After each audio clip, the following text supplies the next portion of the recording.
खड़े होंगे। मैं आर्मी से रिटायर्ड हूँ। मैंने 10 साल इसकी सेवा की है और इस बार मैं चुनाव में उतरी हूँ अपने वार्ड की सेवा करने के लिए।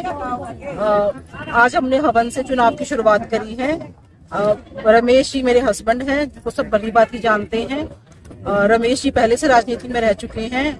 इस बार जब हमारे वार्ड से महिला सीट आई थी तो रमेश जी ने मुझसे पूछा क्या तुम पूर्णतः समर्पण के साथ काम कर सकती हो। तो मैंने उनसे 2 दिन का समय मांगा था डिसाइड करने के लिए। 2 दिन बाद मैंने उनको बोला कि हाँ मैं पूर्णतः समर्पित होकर अपने वार्ड का काम कर सकती हूँ, अपनी माँ बहन बेटियों की सेवा कर सकती हूँ। देखिए जी, मैं तो पहले भी सेवा करके आई हूँ देश की और अब करना चाहती हूँ अपने वार्ड की। हमारा जो वार्ड है वार्ड नंबर 10, मैं चाहती हूँ कि रोहतक के 22 वार्डों में से सबसे सुंदर और सबसे विकासशील वार्ड रहे। मैं किसी के खिलाफ कुछ नहीं कहूंगी, पर ये कहना चाहूंगी कि पिछले 6 साल में कोई भी वार्ड में काम नहीं हुए हैं। नालियां भरी हुई हैं, पानी की सबको दिक्कत है और सफाइयां कहीं हुई नहीं है। गांव को छोड़कर सेक्टरों में भी सेम ही परेशानियां हैं और मैं आपको विश्वास दिलाना चाहूंगी कि मैं इन सब परेशानियों को दूर करने के लिए पूर्णतः काम करूंगी। अगर नहीं करूं तो आप मेरे कान खींच सकते हैं आगे। मेरा मेन मुद्दा देखो, आप महिला सीट आई है यहाँ पर वार्ड 10 में, तो महिला सीट आई है तो ये आप लगा सकते हैं कि ये बहुत ही अच्छी बात है हमारी माँ बहन बेटियों के लिए। इससे वुमेन एम्पावरमेंट का भी एक मैसेज जाता है कि वुमेन एम्पावरमेंट हो। मोर ओवर मैं शिक्षित हूँ तो मैं शिक्षा की तरफ भी काम करूंगी कि बहन बेटियां जो हमारी हैं वो शिक्षित हों और उनकी समस्याओं का भी समाधान करूंगी। बिल्कुल, एक अधिकारी होते हुए फिर आपने फैसला लिया है, तो क्यों लिया फैसला? क्या मुश्किल फैसला था आपके लिए? ये अधिकारी होकर मैंने कुछ रिटायरमेंट ली थी। मेरे 3 बच्चे हैं जो कि तीनों छोटे थे। मेरी ट्विंस बेटियां हैं, तो उस समय उसके पीछे में एक लॉन्ग स्टोरी है एक्चुअली। मेरी mother father both were working, दोनों काम करते थे और जब हम छोटे थे तो कहीं ना कहीं हम अकेले रहे हैं बिना पेरेंट्स के। तो मैं चाहती थी कि अपना पूरा टाइम बच्चों को दूं, तो वो रीजन था मेरा रिटायरमेंट लेने का कि मैं पूर्णतः अपने बच्चों के प्रति समर्पित हो सकूं, उनका काम कर सकूं, उनके साथ रह सकूं। तो उस फीलिंग ने मुझे रिटायरमेंट तक लेकर आया और उसके बाद मैंने भगवान से कहीं ना कहीं कहा था कि ना वहां से रिटायरमेंट मैंने ले ली है, अब कुछ ऐसा मुझे मौका दो कि मैं किसी गरीब की असहाय की मदद कर सकूं। तो ईश्वर ने शायद मेरी सुनी है और मुझे प्लेटफॉर्म प्रोवाइड करा है। इस प्लेटफॉर्म के थ्रू मैं जन की सेवा कर सकती हूँ।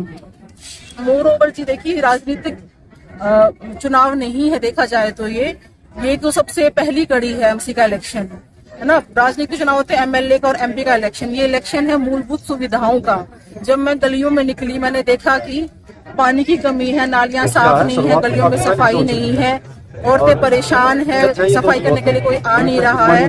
तब मुझे ये फील हुआ कि ये भी एक सेवा ही है जो मुझे करनी चाहिए। मोर रमेश को आप जानते हैं, वो समर्पित है पूर्णतः पहले से ही और मैं भी अपने वार्ड को अपना परिवार मानकर थोड़ा समर्पित के साथ सेवा करूँ।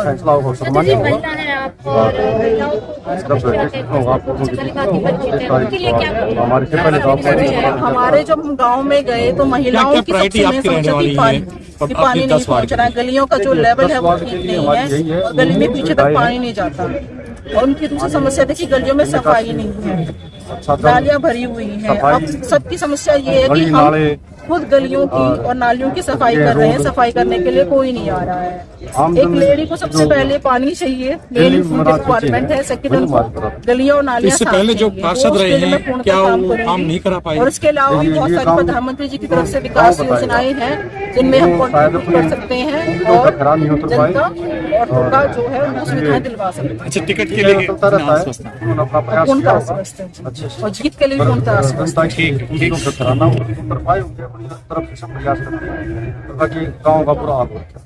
इससे पहले भी जो पार्षद रहे हैं लगातार, क्योंकि कई मैदान में अभी भी आपके सामने है, क्या मानते हैं आपकी बार कितना मुकाबला? हमारा जो गांव है बहुत अच्छा गांव है और यहाँ कोई चुनाव में कोई झगड़ाबाजी नहीं किसी विचार से मिलती। अभी जो मेरे पक्ष में खड़े हैं हम मेरे भाई हैं, जो पहले चुनाव लगा था हमारे भाई, हम साथ उठते हैं, साथ बैठते हैं और मिलकर गाँव का विकास करेंगे।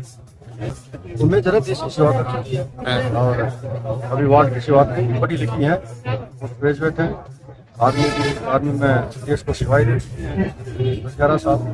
और अभी पूर्णतः मैंने उनसे बात की थी लेडीज सीट आने के बाद, ये कोई अधिकारी चेयर पर बैठे करने का काम नहीं है। अगर आप पूरी तरीके से पूर्णतः समर्पित होकर अगर राजनीति में आते हो तो आ जाओ, नहीं तो हमारी ये हमारे लिखनी रखी है। तो उन्होंने 2-3 दिन का समय लिया था, फिर मेरे को बताया कि ठीक है, अब मैं पूर्णतः मैंने दृढ़ संकल्प कर लिया है कि मैं अभी ऐसे से देश सेवा की जगह से मैं अपने वार्ड की, अपने शहर की सेवा करूँगी। ये उन्होंने मेरे को आश्वासन दिया।